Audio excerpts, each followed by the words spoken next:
안녕하세요 여러분들. 두 번째 시간인가요?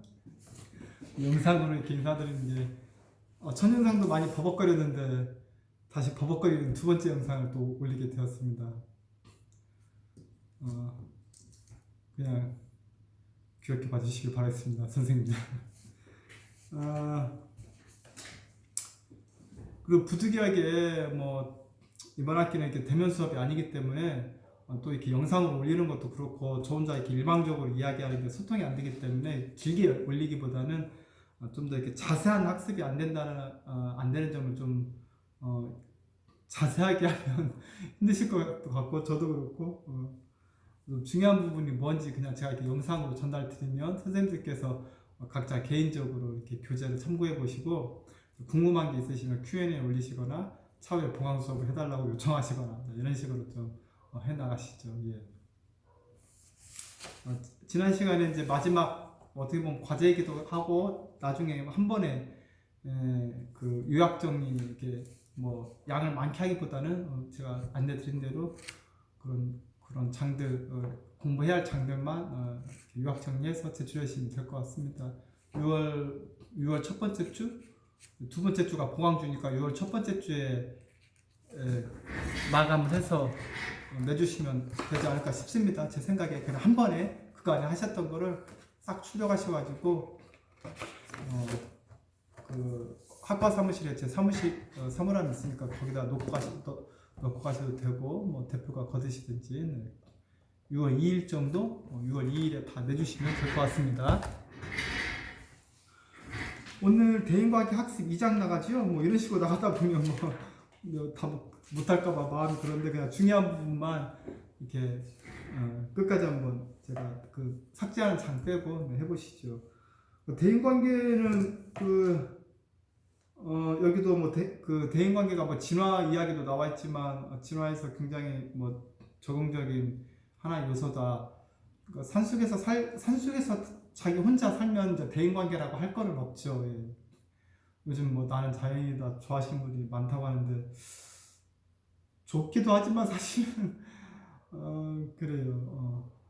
사람이 그죠. 그래서 뭐 외로움에 관련된 뭐 책에 대인관계에서 외로운 자, 독신자, 뭐 이혼자 뭐 이렇게 많이 나와 있지만 사실 성인들은 이런 것들에 좀 해당이 안 되죠.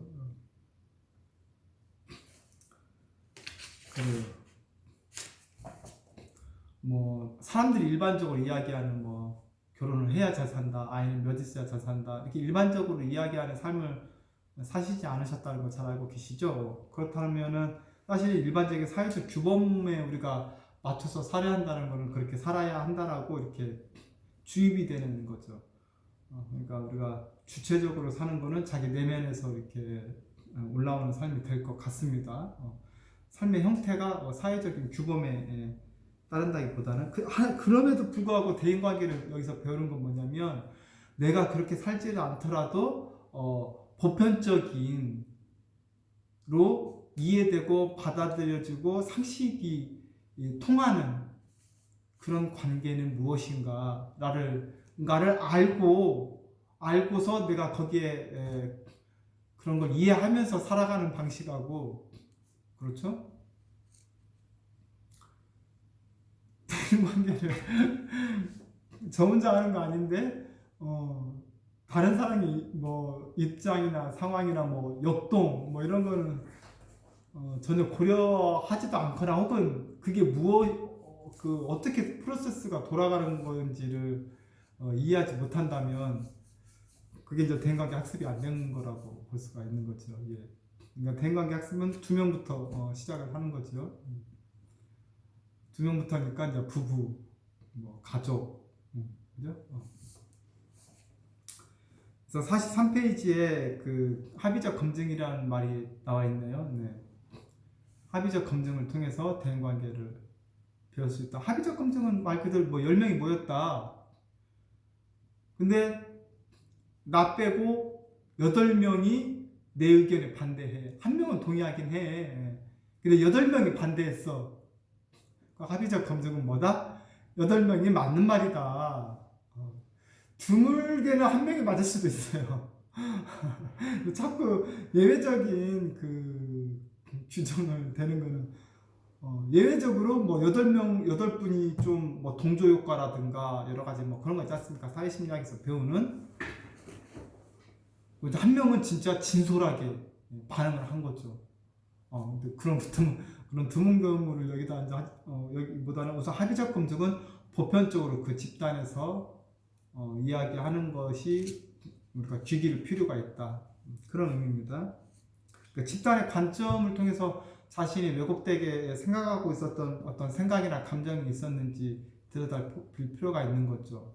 그러니까 자기 감정이든 사고가 타당한 검증을 받는 작업인 거죠.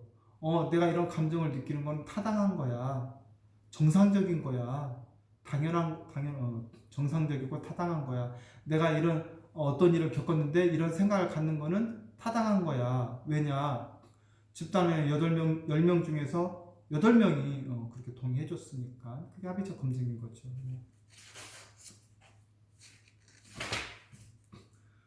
교정적 정서 체험이 앞에서도 뭐 제가 간략히 언급했는데 또 나왔네요. 네, 그래요.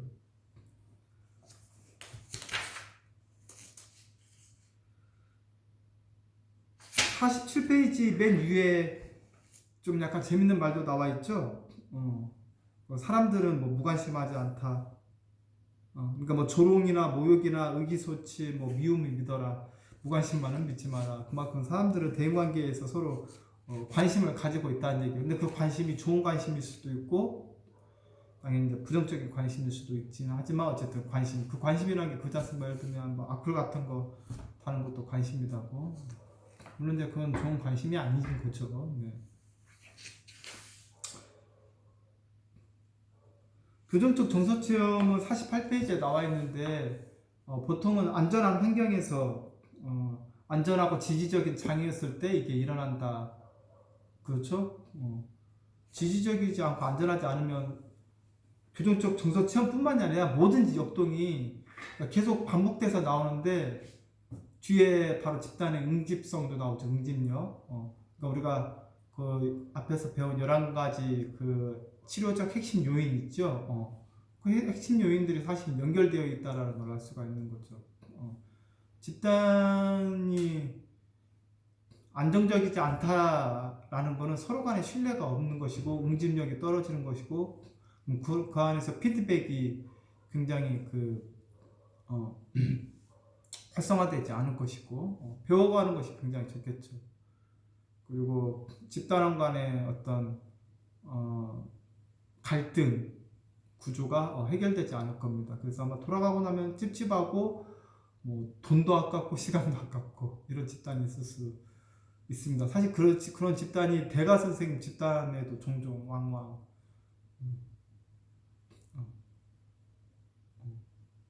저도 나름의 유명하시다는 분들을 이렇게 다 경험을 해보면 다 장단점들은 있으시더라고요. 예. 그래서 이제 그런 안정적이어야 그 48페이지 중간점도 나와 있죠. 그런 대인관계 현실 검증이 되도록 솔직한 피드백이 이루어진다. 안전해야 내가 무슨 말 했는데 막 한마디 하면 막 9명이 나를 잡아먹으려고 한다. 좀 재밌는, 좀 제가 우리 선생님들한테 좀 그냥 너무 그냥 공식적인 용어만 쓰면 딱딱하실까봐 제가 그냥 이렇게 용어를 쓰는 거를 좀 피드백이 없으니까 저도 모르겠네요. 어떻게 공식적인 용어만 쓸 것인지. 잡아먹으려고 한다. 그죠? 완전히 막 덤벼든다. 나를 죽일 듯이. 그럼 누가 이제 피드백 말 한마디 하기 엄청 어려운 거죠. 네. 물론 이제 반대 의견을 낼 수는 있죠. 반대 의견을 내는데 우리가 표현하는 방식이 있지 않습니까? 공격적인 방식이 아니라.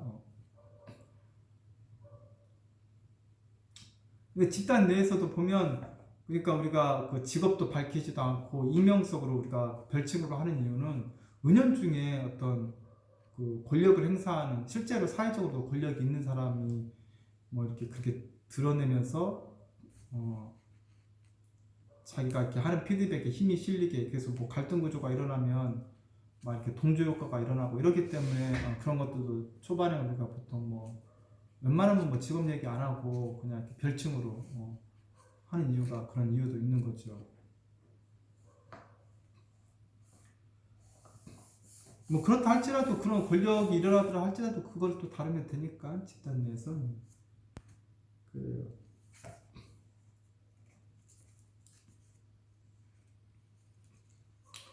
그래서 그 48페이지 맨 하단에 결정적인 사건 대인관계에서 또 중요한 특징은 환자는 강한 부정적 감정을 표현하기도 하고, 그러니까 교정적 정서 체험이기 때문에 교정한다는 얘기는 보통 부정적인 경험이겠죠. 그런 부정적 경험이 강렬하게 올라오고 그 표현은 환자에게 신기한 경험이다. 그러니까 사실 신기한 경험이라는 단어는 좋은 말이에요. 집단에서 신기한 경험, 뭐 개인 상담도 마찬가지지만 신기한 경험은 좋은 경험으로 이해가 되시면 됩니다. 그 사람이 변화의 한 장면이죠. 신기한 경험은. 교정적 청소청을 하고 났더니 굉장히 신기한 거죠. 자기도.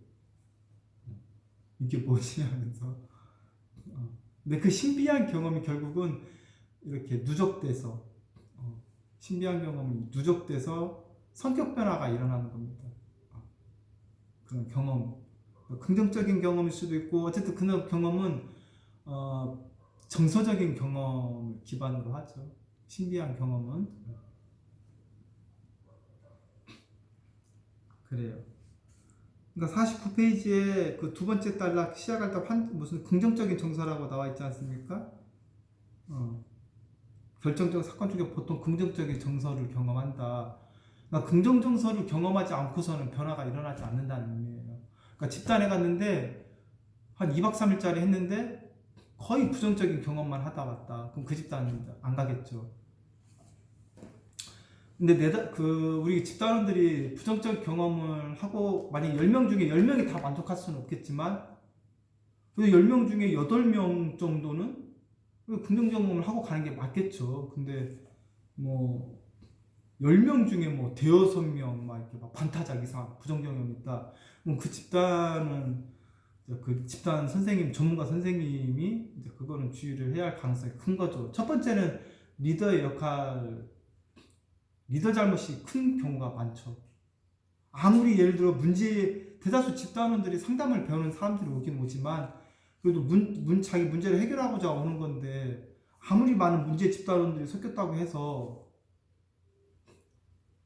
부정적인 경험을 하고 반타작 이상이 그런다면 그거는 그렇죠. 그러니까 긍정 경험이 굉장히 중요하다는 것이고, 뭐 여기 얘가 나와 있죠. 한 분열성 환자가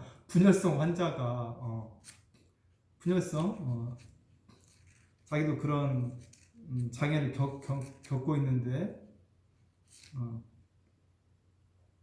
괴로워서 뛰쳐나가는 환자를 위로했을 때 굉장히 큰 감동을 받았다. 그런 사례가 나와 있죠. 그럴 수 있죠.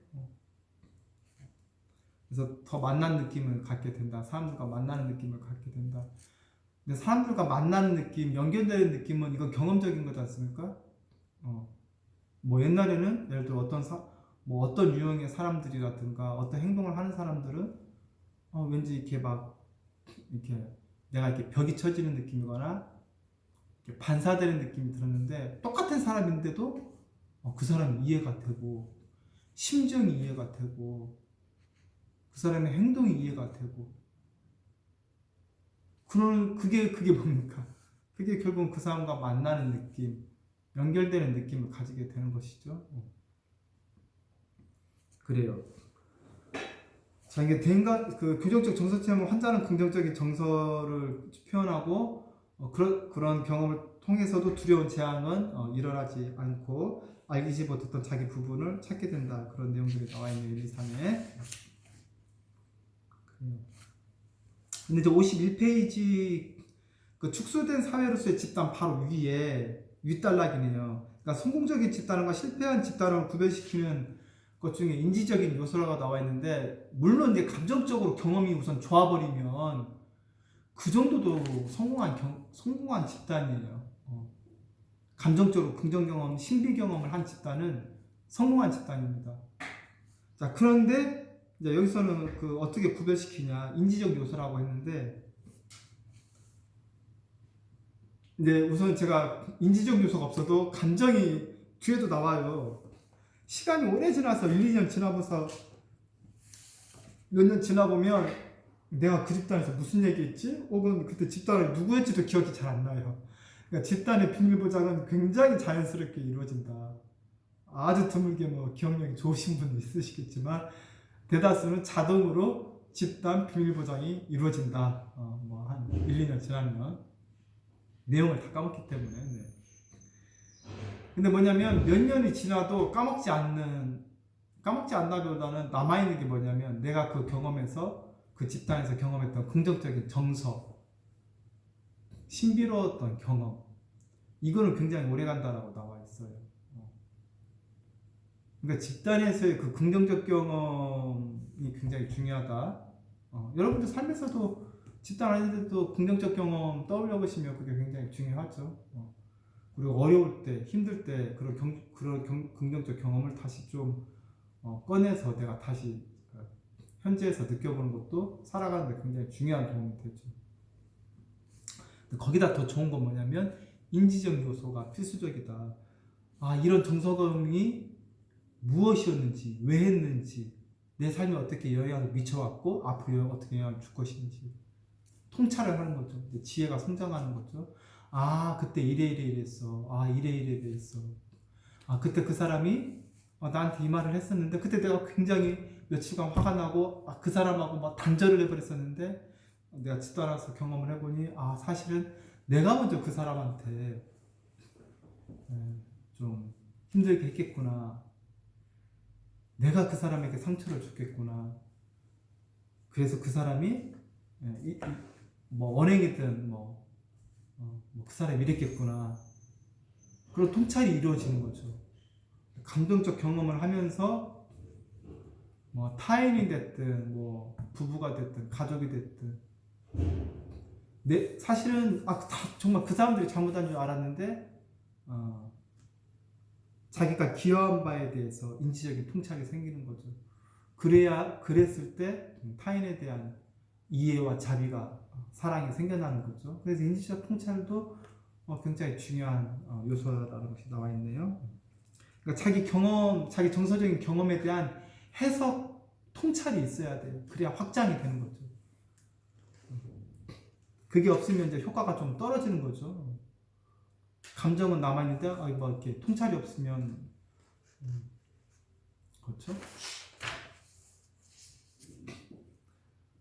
그래요. 그래서 뭐 52페이지에 첫 번째 단락에 그 부적응적인 대인관계 행동이라는데 보통 부적응적인 대인 행동은 이제 성격 장애인 분들이 보통 부적응적이지 않습니까? 그래서 여기도 성격적인 병리의 문제는 종종 개인 스스로 보기가 어려운데 이런 집단에 가면 대인관계 학습을 통해서 많은 사람들의 피드백에 의해서 볼 수 있으니까 좀 효과가 있다 이렇게 나와 있네요.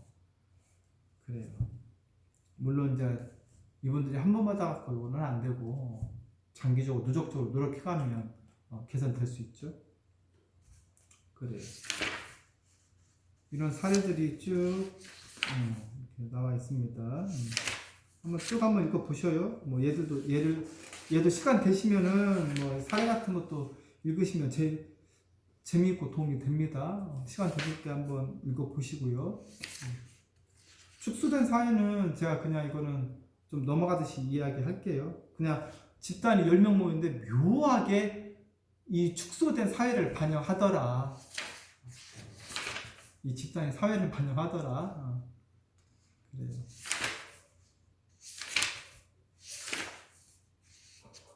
그래서 이제 쭉 넘어가서 68페이지에 7번으로 되어 있죠. 7에 보면 그 경험이 진실되고 감정적일수록 그 영향력은 강력하다. 그죠? 경험과 거리감이 있고 지적일수록 학습의 효과가 떨어진다. 그러니까 집단 상담이 너무 이렇게 교육적으로 이루어지거나 일방적으로 이루어지거나 그러니까 집단 상담이 상담인 거지 교육은 아니거든요. 앞에서 정보 전달이라든가 교수적 강의가 있었지 않습니까? 근데 그것이 이제 주는 장점은 있는데 그런 것이 좀 필요한 접근이 있다는 얘기죠. 그때 REBT나 RT나 명상 같은 게 조금 그 이해를 필요로 하니까 교수적 강의가 필요한데 그 외에 이제 우리가 대다수 집단은 감정적일수록 영향력이 크다. 그거는 부인할 수 없는 사실입니다.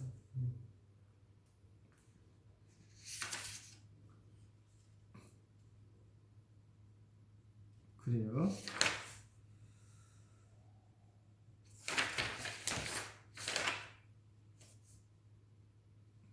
그리고 이제 70페이지도 보면 뭐 1번, 2번 같은 경우는 그 집단에서 뭐 사람들한테 내가 어떻게 비춰지는지 어떤 객관적인 시각을 얻게 된다고 했죠. 내가 좀 따뜻해 보이는지 냉담해 보이는지 좀 차가워 보이는지 부드러워 보이는지 뭐 차분해 보이는지 뭐 들떠 보이는지 불안해 보이는지 이런 시각을 얻을 수 있지 않습니까? 그렇죠.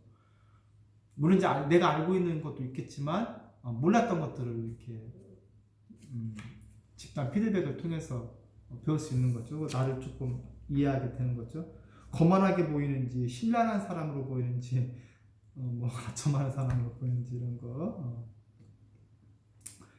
그리고 내가 남을 이용하는지 뭐 남을 찬사를 보내는지 거부하는지 뒤로 물러나 있는지 경쟁하는지 막 이런 것들을 좀 볼 수 있다. 그죠?